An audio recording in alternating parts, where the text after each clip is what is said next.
ಇನ್ನು ಶ್ರೀನಗರ ಸ್ಫೋಟ ಭಯೋತ್ಪಾದಕರ ಕೃತ್ಯ ಅಲ್ಲ, ಇದೊಂದು ಆಕಸ್ಮಿಕವಾಗಿ ಸಂಭವಿಸಿರ್ತಕ್ಕಂಥ ಸ್ಫೋಟ ಅಂತ ಜಮ್ಮು ಕಾಶ್ಮೀರ ಪೊಲೀಸ್ ಅಧಿಕಾರಿಗಳು ಸ್ಪಷ್ಟನೆಯನ್ನ ಕೊಟ್ಟಿದ್ದಾರೆ. ಸೊ ಇದರಲ್ಲಿ ಇನ್ನು ಯಾರ್ಯಾರು ಮಡಿದಿದ್ದಾರೆ ಮತ್ತು ಎಷ್ಟು ಜನಕ್ಕೆ ಗಂಭೀರ ಗಾಯಗಳಾಗಿವೆ ಇವೆಲ್ಲ ಇನ್ನಷ್ಟೇ ಬರಬೇಕಾಗಿದೆ.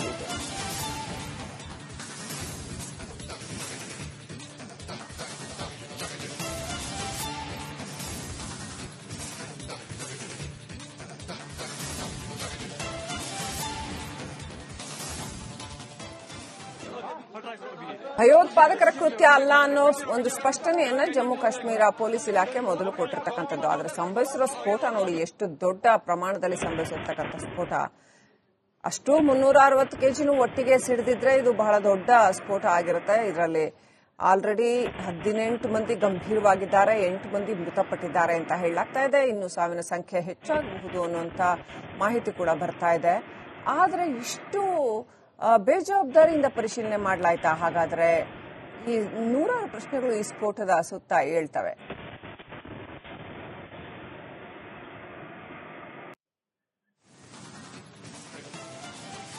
ಇನ್ನು ಶ್ರೀನಗರ ಸ್ಫೋಟ ಭಯೋತ್ಪಾದಕರ ಕೃತ್ಯ ಅಲ್ಲ, ಇದೊಂದು ಆಕಸ್ಮಿಕವಾಗಿ ಸಂಭವಿಸಿರ್ತಕ್ಕಂಥ ಸ್ಫೋಟ ಅಂತ ಜಮ್ಮು ಕಾಶ್ಮೀರ ಪೊಲೀಸ್ ಅಧಿಕಾರಿಗಳು ಸ್ಪಷ್ಟನೆಯನ್ನ ಕೊಟ್ಟಿದ್ದಾರೆ. ಸೊ ಇದರಲ್ಲಿ ಇನ್ನು ಯಾರ್ಯಾರು ಮಡಿದಿದ್ದಾರೆ ಮತ್ತು ಎಷ್ಟು ಜನಕ್ಕೆ ಗಂಭೀರ ಗಾಯಗಳಾಗಿವೆ ಇವೆಲ್ಲ ಇನ್ನಷ್ಟೇ ಬರಬೇಕಾಗಿದೆ.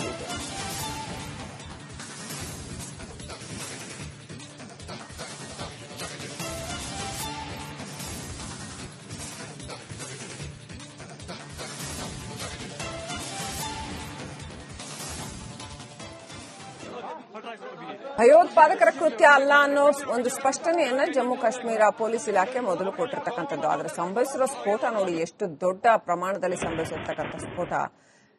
ಅಷ್ಟು 360 ಕೆಜಿನೂ ಒಟ್ಟಿಗೆ ಸಿಡಿದಿದ್ರೆ ಇದು ಬಹಳ ದೊಡ್ಡ ಸ್ಫೋಟ ಆಗಿರುತ್ತೆ. ಇದರಲ್ಲಿ ಆಲ್ರೆಡಿ 18 ಮಂದಿ ಗಂಭೀರವಾಗಿದ್ದಾರೆ, 8 ಮಂದಿ ಮೃತಪಟ್ಟಿದ್ದಾರೆ ಅಂತ ಹೇಳಲಾಗ್ತಾ ಇದೆ. ಇನ್ನು ಸಾವಿನ ಸಂಖ್ಯೆ ಹೆಚ್ಚಾಗಬಹುದು ಅನ್ನುವಂತ ಮಾಹಿತಿ ಕೂಡ ಬರ್ತಾ ಇದೆ.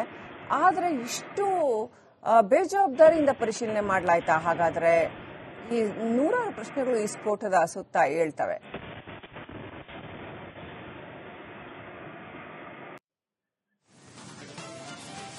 ಇನ್ನು ಶ್ರೀನಗರ ಸ್ಫೋಟ ಭಯೋತ್ಪಾದಕರ ಕೃತ್ಯ ಅಲ್ಲ, ಇದೊಂದು ಆಕಸ್ಮಿಕವಾಗಿ ಸಂಭವಿಸಿರ್ತಕ್ಕಂಥ ಸ್ಫೋಟ ಅಂತ ಜಮ್ಮು ಕಾಶ್ಮೀರ ಪೊಲೀಸ್ ಅಧಿಕಾರಿಗಳು ಸ್ಪಷ್ಟನೆಯನ್ನ ಕೊಟ್ಟಿದ್ದಾರೆ.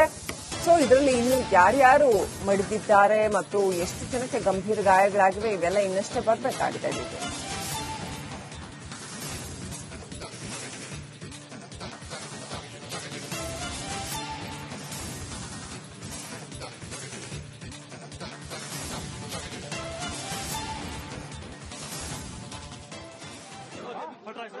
ಭಯೋತ್ಪಾದಕರ ಕೃತ್ಯ ಅಲ್ಲ ಅನ್ನೋ ಒಂದು ಸ್ಪಷ್ಟನೆಯನ್ನ ಜಮ್ಮು ಕಾಶ್ಮೀರ ಪೊಲೀಸ್ ಇಲಾಖೆ ಮೊದಲು ಕೊಟ್ಟಿರ್ತಕ್ಕಂಥದ್ದು. ಆದರೆ ಸಂಭವಿಸಿರೋ ಸ್ಫೋಟ ನೋಡಿ, ಎಷ್ಟು ದೊಡ್ಡ ಪ್ರಮಾಣದಲ್ಲಿ ಸಂಭವಿಸಿರ್ತಕ್ಕಂಥ ಸ್ಫೋಟ. ಅಷ್ಟು 360 ಕೆಜಿನೂ ಒಟ್ಟಿಗೆ ಸಿಡಿದಿದ್ರೆ ಇದು ಬಹಳ ದೊಡ್ಡ ಸ್ಫೋಟ ಆಗಿರುತ್ತೆ. ಇದರಲ್ಲಿ ಆಲ್ರೆಡಿ 18 ಮಂದಿ ಗಂಭೀರವಾಗಿದ್ದಾರೆ, 8 ಮಂದಿ ಮೃತಪಟ್ಟಿದ್ದಾರೆ ಅಂತ ಹೇಳಲಾಗ್ತಾ ಇದೆ. ಇನ್ನು ಸಾವಿನ ಸಂಖ್ಯೆ ಹೆಚ್ಚಾಗಬಹುದು ಅನ್ನುವಂತ ಮಾಹಿತಿ ಕೂಡ ಬರ್ತಾ ಇದೆ. ಆದರೆ ಇಷ್ಟು ಬೇಜವಾಬ್ದಾರಿಯಿಂದ ಪರಿಶೀಲನೆ ಮಾಡಲಾಯ್ತಾ? ಹಾಗಾದ್ರೆ ಈ ನೂರಾರು ಪ್ರಶ್ನೆಗಳು ಈ ಸ್ಫೋಟದ ಸುತ್ತ ಹೇಳ್ತವೆ.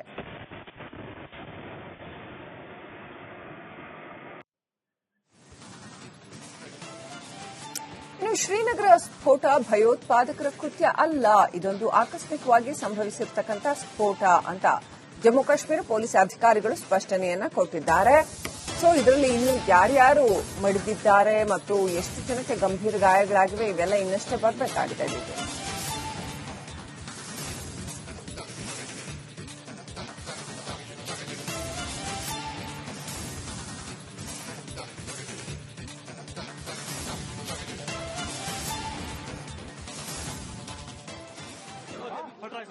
ಭಯೋತ್ಪಾದಕರ ಕೃತ್ಯ ಅಲ್ಲ ಅನ್ನೋ ಒಂದು ಸ್ಪಷ್ಟನೆಯನ್ನ ಜಮ್ಮು ಕಾಶ್ಮೀರ ಪೊಲೀಸ್ ಇಲಾಖೆ ಮೊದಲು ಕೊಟ್ಟಿರ್ತಕ್ಕಂಥದ್ದು. ಆದರೆ ಸಂಭವಿಸಿರೋ ಸ್ಫೋಟ ನೋಡಿ, ಎಷ್ಟು ದೊಡ್ಡ ಪ್ರಮಾಣದಲ್ಲಿ ಸಂಭವಿಸಿರ್ತಕ್ಕಂಥ ಸ್ಫೋಟ.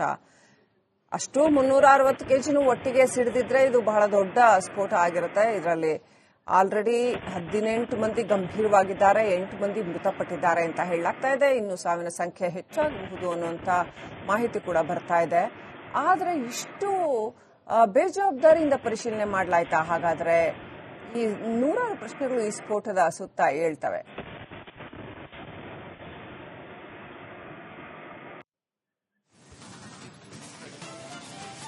ಇನ್ನು ಶ್ರೀನಗರ ಸ್ಫೋಟ ಭಯೋತ್ಪಾದಕರ ಕೃತ್ಯ ಅಲ್ಲ, ಇದೊಂದು ಆಕಸ್ಮಿಕವಾಗಿ ಸಂಭವಿಸಿರ್ತಕ್ಕಂಥ ಸ್ಫೋಟ ಅಂತ ಜಮ್ಮು ಕಾಶ್ಮೀರ ಪೊಲೀಸ್ ಅಧಿಕಾರಿಗಳು ಸ್ಪಷ್ಟನೆಯನ್ನ ಕೊಟ್ಟಿದ್ದಾರೆ.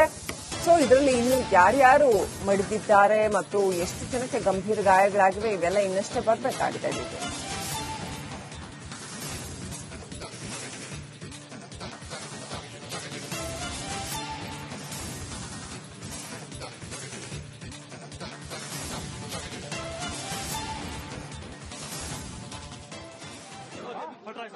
ಭಯೋತ್ಪಾದಕರ ಕೃತ್ಯ ಅಲ್ಲ ಅನ್ನೋ ಒಂದು ಸ್ಪಷ್ಟನೆಯನ್ನ ಜಮ್ಮು ಕಾಶ್ಮೀರ ಪೊಲೀಸ್ ಇಲಾಖೆ ಮೊದಲು ಕೊಟ್ಟಿರ್ತಕ್ಕಂಥದ್ದು. ಆದ್ರೆ ಸಂಭವಿಸಿರೋ ಸ್ಫೋಟ ನೋಡಿ, ಎಷ್ಟು ದೊಡ್ಡ ಪ್ರಮಾಣದಲ್ಲಿ ಸಂಭವಿಸಿರ್ತಕ್ಕಂಥ ಸ್ಫೋಟ.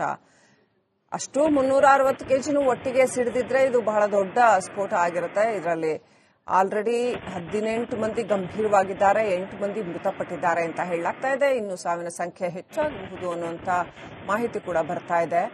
ಆದ್ರೆ ಇಷ್ಟು ಬೇಜವಾಬ್ದಾರಿಯಿಂದ ಪರಿಶೀಲನೆ ಮಾಡಲಾಯ್ತಾ? ಹಾಗಾದ್ರೆ ಈ ನೂರಾರು ಪ್ರಶ್ನೆಗಳು ಈ ಸ್ಫೋಟದ ಸುತ್ತ ಹೇಳ್ತವೆ.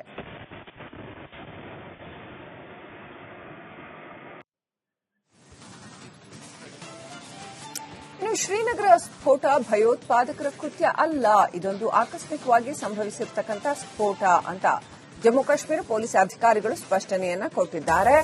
ಸೊ ಇದರಲ್ಲಿ ಇನ್ನು ಯಾರ್ಯಾರು ಮಡಿದಿದ್ದಾರೆ ಮತ್ತು ಎಷ್ಟು ಜನಕ್ಕೆ ಗಂಭೀರ ಗಾಯಗಳಾಗಿವೆ ಇವೆಲ್ಲ ಇನ್ನಷ್ಟೇ ಬರಬೇಕಾಗಿದೆ.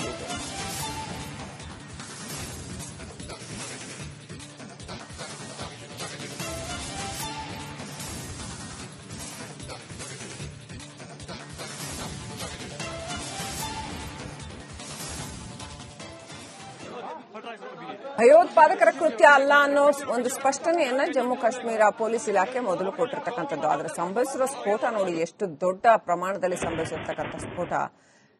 ಅಷ್ಟು 360 ಕೆಜಿನೂ ಒಟ್ಟಿಗೆ ಸಿಡಿದಿದ್ರೆ ಇದು ಬಹಳ ದೊಡ್ಡ ಸ್ಫೋಟ ಆಗಿರುತ್ತೆ. ಇದರಲ್ಲಿ ಆಲ್ರೆಡಿ 18 ಮಂದಿ ಗಂಭೀರವಾಗಿದ್ದಾರೆ, 8 ಮಂದಿ ಮೃತಪಟ್ಟಿದ್ದಾರೆ ಅಂತ ಹೇಳಲಾಗ್ತಾ ಇದೆ. ಇನ್ನು ಸಾವಿನ ಸಂಖ್ಯೆ ಹೆಚ್ಚಾಗಬಹುದು ಅನ್ನುವಂತ ಮಾಹಿತಿ ಕೂಡ ಬರ್ತಾ ಇದೆ. ಆದ್ರೆ ಇಷ್ಟು ಬೇಜವಾಬ್ದಾರಿಯಿಂದ ಪರಿಶೀಲನೆ ಮಾಡಲಾಯ್ತಾ? ಹಾಗಾದ್ರೆ ಈ ನೂರಾರು ಪ್ರಶ್ನೆಗಳು ಈ ಸ್ಫೋಟದ ಸುತ್ತ ಹೇಳ್ತವೆ.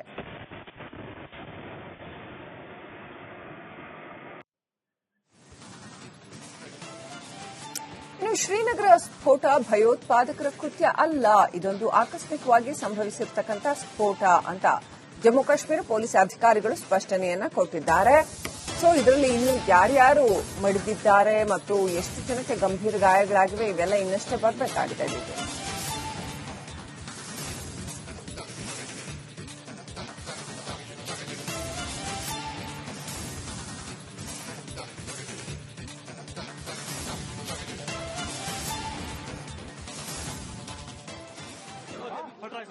ಭಯೋತ್ಪಾದಕರ ಕೃತ್ಯ ಅಲ್ಲ ಅನ್ನೋ ಒಂದು ಸ್ಪಷ್ಟನೆಯನ್ನ ಜಮ್ಮು ಕಾಶ್ಮೀರ ಪೊಲೀಸ್ ಇಲಾಖೆ ಮೊದಲು ಕೊಟ್ಟಿರ್ತಕ್ಕಂಥದ್ದು. ಆದ್ರೆ ಸಂಭವಿಸಿರೋ ಸ್ಫೋಟ ನೋಡಿ, ಎಷ್ಟು ದೊಡ್ಡ ಪ್ರಮಾಣದಲ್ಲಿ ಸಂಭವಿಸಿರ್ತಕ್ಕಂಥ ಸ್ಫೋಟ.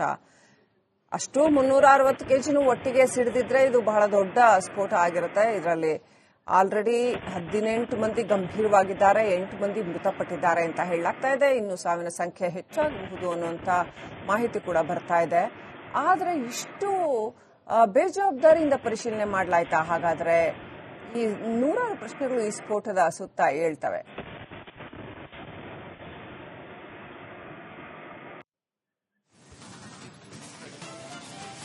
ಇನ್ನು ಶ್ರೀನಗರ ಸ್ಫೋಟ ಭಯೋತ್ಪಾದಕರ ಕೃತ್ಯ ಅಲ್ಲ, ಇದೊಂದು ಆಕಸ್ಮಿಕವಾಗಿ ಸಂಭವಿಸಿರ್ತಕ್ಕಂಥ ಸ್ಫೋಟ ಅಂತ ಜಮ್ಮು ಕಾಶ್ಮೀರ ಪೊಲೀಸ್ ಅಧಿಕಾರಿಗಳು ಸ್ಪಷ್ಟನೆಯನ್ನ ಕೊಟ್ಟಿದ್ದಾರೆ. ಸೊ ಇದರಲ್ಲಿ ಇನ್ನು ಯಾರ್ಯಾರು ಮಡಿದಿದ್ದಾರೆ ಮತ್ತು ಎಷ್ಟು ಜನಕ್ಕೆ ಗಂಭೀರ ಗಾಯಗಳಾಗಿವೆ ಇವೆಲ್ಲ ಇನ್ನಷ್ಟೇ ಬರಬೇಕಾಗಿದೆ.